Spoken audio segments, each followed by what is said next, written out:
रानडुकरांनी उच्छाद मांडल्यानं शिरूर तालुक्यातील शेतकरी मेटाकुटीला आले आहेत।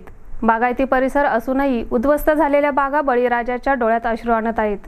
शिरूर तालुक्यातील बारमाही बागायती गाव म्हणून चांडोह गावचा उल्लेख केला जातो।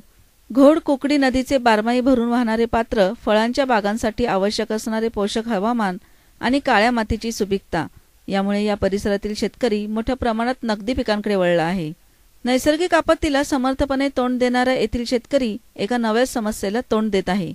ती समस्या म्हणजे रानडुकराने मांडलेला हैदोस। केळीच्या नवीन लावलेल्या बागा या रानडुकरांनी मुळासकट उखडून टाकल्या आहेत।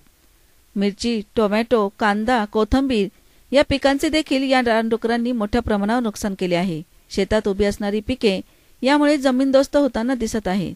टोळधाडीसारखे होणारे उभ्या पिकांचे नुकसान शेतकरी हताश आणि हतबल होऊन पाहत आहेत।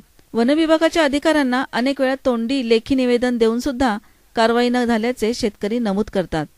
आधी गारपीट, मग अवकाळी, अपुरा मान्सून आणि खते, बियाणे यांच्या किमतीत झालेली भरमसाठ वाढ यामुळे दारिद्र्याच्या दुष्टचक्रात अडकलेला शेतकरी या मानवनिर्मित समस्येमुळे आणखीनच अडचणीत आला आहे।